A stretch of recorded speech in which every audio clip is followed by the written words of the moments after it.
geggeeffamee jira.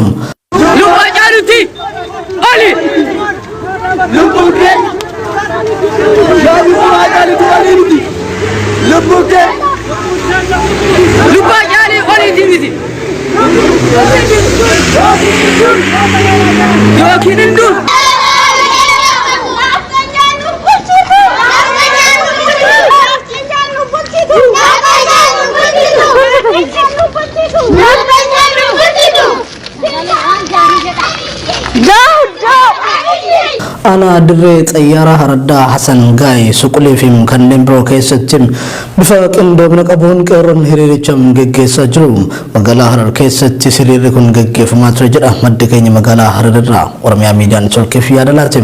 Jidduu gala daldala jimaa kan taate magaalaan Awwadaay keessattis mootummaan akka uummanni hin sochoone waraana gurguddaa fayyadamuun doorsisaa jiraachuu odeeffannoo garasii arganneem kan mirkaneessuudha. Magaalaa Dirra Dhawaa bakkoota hedduutti humna fayyadamuudhaan reebichaa fi hidhaan uummataan ukkaamsaa jiru. Harargee lixatti kan argamtu magaalaa Sabas keessatti immoo hiriirri mormii geggeeffamaa ooluu hirmaattota hiriirichaa jidduudha kanneen Oromiyaa Miidiyaa Neetwoorkiif yaada kennan ibsanitti jiru. Akkasuma hiriirri qeerroo Oromootiin sirna bilxiginaa balaaleffachuu fi hidhamtoota siyaasaa Oromootiif dirmachuu waamame kutaalee Oromiyaa adda addaa keessatti geggeeffamee ooleetiin jira. Magaalaa Adaamaa naannoo buqqaatonni jiraatan keessatti sirna cunqursaa kana balaaleffachuuf daandicha kan baay'oo ta'u dhaadannoo hidhaa fi ajjechaan Oromoorraa haa dhaabbatu. Jawaar Mohaammed dabalatee hidhamtoonni siyaasaa hidharraa hatattamaatti haa hiikaman haqti Hacaaluu Hundeessaa haa ba'uu fi kan kana fakkaatan dhaadannoowwan jedhaman dhageessifamaa oolanitti jiru. Mootummaan sodaa uummatarraa qaburraa kan ka'e magaalaa Adaamaatti humna tikaa fi nageenya bobbaasee uummata doorsisaa akka jiru jiraatan garasii dubbifne Oromiyaa Miidiyaa Neetwoorkitti meeram. Humni waraanaa fi uummanni baay'inaan wal qixa ta'uudha jiraattota Adaamarraa kan odeeffanne. Naannoo buqqaata taate naannoo Dagaaratti kan argitu. Achiifi naannoo kan Dagaaratti argitu. Haaduruu gaggeeffamaa ture amma waan addamti ijoollee naannoo kan jirtu. Magaalaa naannoo ta'edha. Musulman naannoodhaa waraanaan fayyadama. Naannoo gosa waraanee keessachaa. Garee namoota barataa deemee magaalaa dabarsee waan gaggeeffaman naannoo keessatti.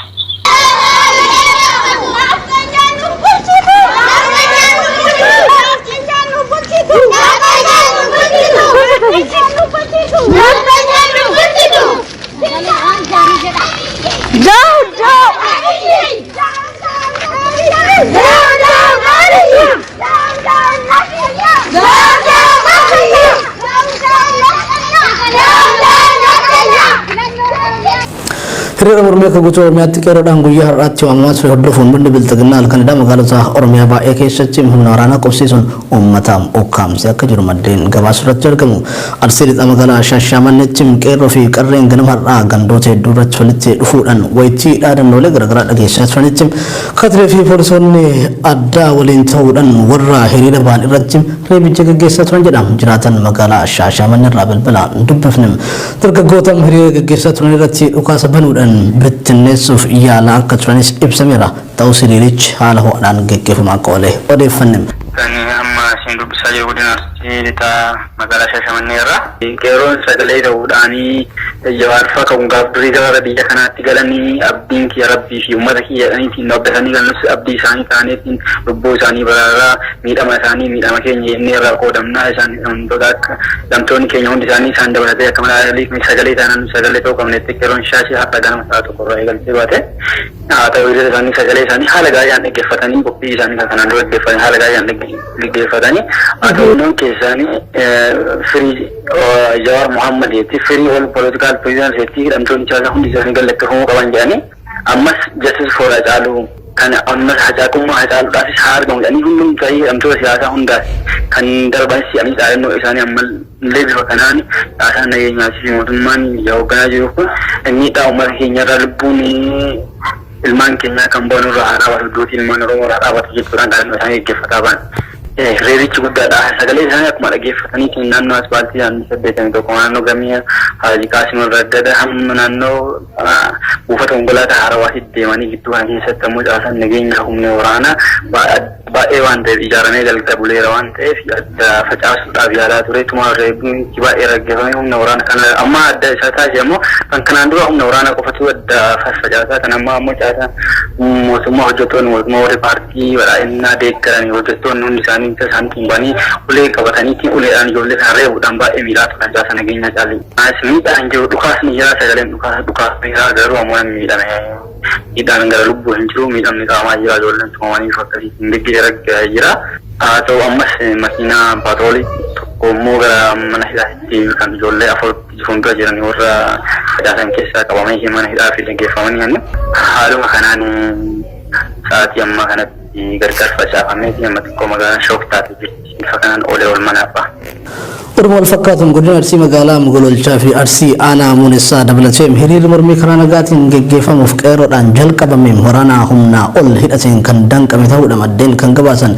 Hiriirri mormii karaa nagaatiin geggeeffamuudhaaf qeerroowwan kararatti bahanii turan kana waraanni humna addaa poolisii Oromiyaa fi waraanni mootummaa Bilxiginnaa humnaan akka bittinneessadha odeeffannoowwan gama Arsiirraa nu dhaqqaban kan mul'isan. Walumaagalatti Arsii magaalota akka Gololchaa, Arbaa Guuguu fi magaalota adda addaa Arsii lixaa Shashamannettii, Harargee Bahaa, Dirree Xiyyaaraa, Harargee lixaa aanaa Mi'eessoo, Asaboot, Shawaa Bahaa, Adaamaa, Baatuu fi aanaalee adda addaa keessatti sochiin hiriiraa mul'ateera.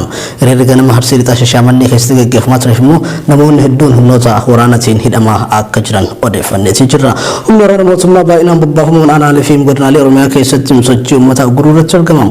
Egaa qeerroon akkuma labsiisaa keessatti labsate miira tasgabbiitiin sagalee isaanii kan dhageessaa jiran yoo ta'u waraanni mootummaa baay'inaan bobbaafame humnaan ukkaamsee hidhuu fi hawaasa gooluu cimsee itti fufee jira. Egaa daawwattoota keenya haala Oromiyaa keessa jiru duukaa buunee hordofne isin dhaqqabsiifna. Ammaaf odeeffannoon gaggabaaboon qabannee dhiyaanne kan gammachiin hordoftanidha.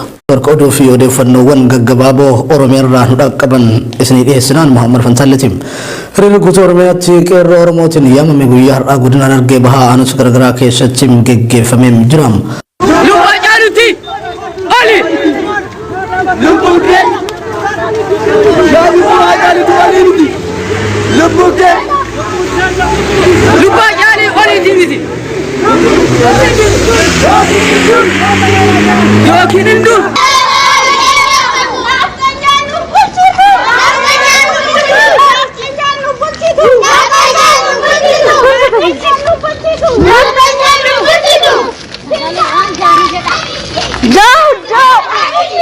Ana Dirree Xiyyaaraa Haraddaa Hasan Gaay Suqulee fi kanneen biroo keessatti bifa qindoomina qabuun qeerroon hiriiricha geggeessaa jiru. Magaalaa Harar keessatti hiriirri kun geggeeffamaa ture jedha maddi keenya magaalaa Hararraa Oromiyaa Miidiyaa Neetwoorkii fi yaada laate. Jidduu gala daldala jimaa kan taate magaalaan Awwadaay keessattis mootummaan akka uummanni hin sochoone waraana gurguddaa fayyadamuun doorsisaa jiraachuu odeeffannoon garasii arganneem kan mirkaneessuudha. Magaalaa Dirra Dhawaa bakkoota hedduutti humna fayyadamuudhaan reebichaa fi hidhaan uummataan ukkaamsaa jiru. Harargee lixaatti kan argamtu magaalaa Asaboot keessatti immoo hiriirri mormii geggeeffamaa ooluu hirmaattota hiriirichaa jidduudha kanneen Oromiyaa Miidiyaa Neetwoorkiif yaada kennan ibsanitti jiru.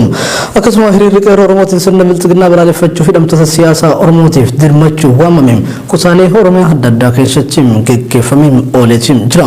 Magaalaa Adaamaa naannota buqqaatonni jiraatan keessatti sirna cunqursaa kana balaaleffachuuf daandicha kan baay'oo ta'u dhaadannoo hidhaa fi ajjechaan Oromoorraa haa dhaabbatu. Jawaar Mohaammed dabalatee hidhamtoonni siyaasaa hidharraa hatattamatti haa hiikaman haqxee Hacaaluu Hundeessaa haa ba'uu fi kan kana fakkaatan dhaadannoowwan jedhaman dhageessifamaa oolanitti jiru. Mootummaan sodaa uummatarraa qaburraa kan ka'e magaalaa Adaamaatti humna tikaa fi nageenya bobbaasee uummata doorsisaa akka jiru jiraatan garasii dubbifne Oromiyaa Miidiyaa Neetwoorkitti meeram. Humni waraana fi uummanni baay'inaan walqixa ta'uudha jiraattota Adaamarraa kan odeeffanne. Naannoo buqqaata taate naannoo Darat ijoollee gidduutti achiifi naannoo kan Darat jedhatu. Haaduruu gaggeeffamaa ture amma waan addamti ijoollee naannoo kan jiru. Magaalaa nama dabaluu ta'edha. Musulman namoota waraanaan fayyadama. Naannoo waraanni keessachaa. Dari namoota barataa deemee barataa taasisuu waan giddaman namoota keessatti.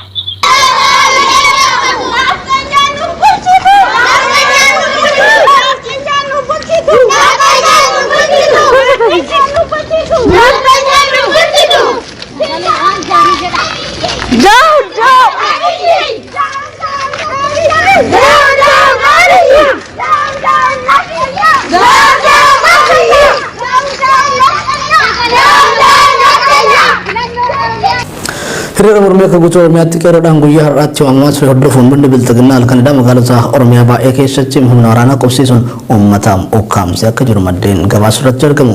Arsii lixa magaalaa Shaashamanneetti qeerroo fi qarreen ganama har'aa gandoota hedduu irratti walitti dhufuudhaan wayitii dhaadannoolee garaagaraa dhageessisaa turanitti katilee fi poolisoonni addaa waliin ta'uudhaan warra hiriira ba'an irratti reebicha gaggeessaa turan jedha. Jiraatan magaalaa Shaashamannee irraa bilbilaan dubbifne dargaggoota hiriira gaggeessaa turan irratti dhukaasa banuudhaan bittinneessuuf yaalaa akka turanis ibsameera.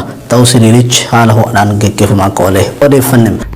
Amma siin dubbisaa jiru godina Arsii lixa magaalaa Shaashamannee irraa qeerroon sagalee ta'uudhaanii jawaarfaa kan gaabbirii gara biyya kanaatti galanii abdiin kiyya rabbii fi uummata kiyya jedhaniitiin dhaabbatanii galus abdii isaanii ta'aniitiin lubbuu isaanii baraaraa miidhama isaanii miidhama keenya jennee irraa qoodamnaa isaan wantoota akka lamtoonni keenya hundi isaanii isaan dabalatee akka malaalii sagalee ta'an sagalee ta'uu qabnetti qeerroon shaashii har'a ganama sa'a tokko irraa eegaltee baate haa ta'u illee isaanii sagalee isaanii haala gaariidhaan dhaggeeffatanii qophii isaanii kan kanaan dura dhaggeeffatan haala gaariidhaan dhaggeeffatanii haa ta'u keessaanii firii Jawaar Muhammad yetti firii wal political prisoners yetti hidhamtoonni caalaa hundi isaanii galateeffamuu qaban jedhanii ammas justice for Hacaaluu kan ammas Hacaalummaa Hacaaluudhaafis haa argamu jedhanii hundum ta'ee hidhamtoota siyaasaa hundaas kan darbanis jedhanii dhaadannoo isaanii ammallee bifa kanaan dhaasaan nageenyaa fi mootummaan hoogganaa jiru kun miidhaa uummata keenyarraa lubbuun ilmaan keenyaa kan boonu irraa haa dhaabatu duuti ilmaan Oromoo irraa dhaabatu jechuudhaan dhaadannoo isaanii gaggeeffataa ba'an. Reerichi guddaadha. Sagalee isaanii akkuma dhaggeeffataniitiin naannoo asfaaltii naannoo 81 naannoo gamii Haaji Qaasim Raddada hamma naannoo buufata konkolaataa Harawaatti deemanii gidduu kana keessatti ammoo caasaan nageenya humna waraanaa baay'ee waan ta'eef ijaaramee galgala buleera waan ta'eef adda facaasuudhaaf yaalaa ture. Tumaarreetti baay'ee raggeffamee humna waraanaa kana amma adda isaa taasise ammoo kan kanaan dura humna waraanaa qofatu adda facaasaa kan ammoo caasaan mootummaa hojjettoonni mootummaa warri paartii badhaadhinaa deeggaranii hojjettoonni hundi isaanii isaan kumbanii ulee qabatanii uleedhaan ijoollee kan reebuudhaan baay'ee miidhaa turan jaasa nageenya caalii. Miidhaan jiru dhukaasni jira sagaleen dhukaasni jira garuu ammoo miidhame miidhaan gara lubbuu hin jiru miidhamni qaamaa jira ijoolleen tumamaniif akkasiitiin deeggaree jira. Haa ta'u ammas makiinaa paatroolii tokko immoo gara mana hidhaatti kan ijoollee afuritti fuuldura jiran warra facaasan keessaa qabamanii mana hidhaa fi dhaggeeffamanii haaluma kanaan sa'aatii ammaa kanatti gargar facaafamee nama xiqqoo magaalaa shooftaatti jirti bifa kanaan oolee oolmanaafaa. Ormoo wal fakkaatuun godina Arsii magaalaa Mogololchaa fi Arsii aanaa Muunessaa dabalatee hiriirri mormii karaa nagaatiin gaggeeffamuuf qeerroodhaan jalqabame waraanaa humnaa ol hidhateen kan danqame ta'uudha maddeen kan gabaasan.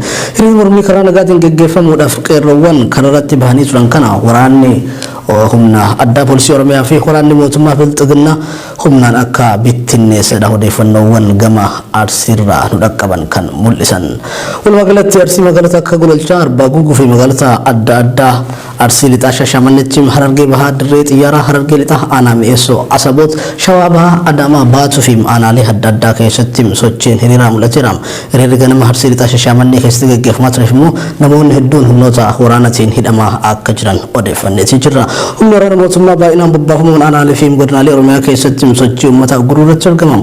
Egaa qeerroon akkuma labsiisaa keessatti labsate miira tasgabbiitiin sagalee isaanii kan dhageessaa jiran yoo ta'u waraanni mootummaa baay'inaan bobbaafame humnaan ukkaamsee hidhuu fi hawaasa gooluu cimsee